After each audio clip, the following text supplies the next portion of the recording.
Tara, luto tayo ng version ko ng adobong baboy sa gata.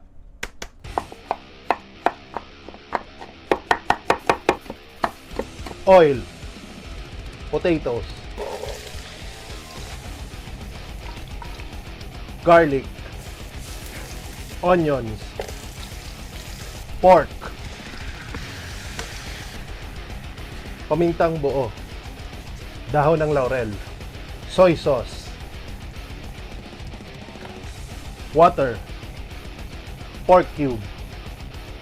Pakuluan muna natin ng 30 to 45 minutes or hanggang lumambot ito. Vinegar. Huwag natin hahaluin at tatakpan. Hayaan natin kumulo ng 2 to 3 minutes. Brown sugar. Gata. Pakuluan natin ng 5 to 10 minutes or hanggang lumapot ang sarsa. Salt. Potatoes. Sili. Lutuin natin ng 5 to 8 minutes tapos laban na. Adobong baboy sa gata. Tara, kaon kita.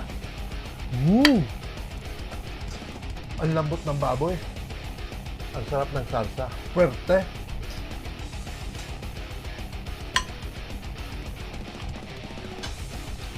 Sarap.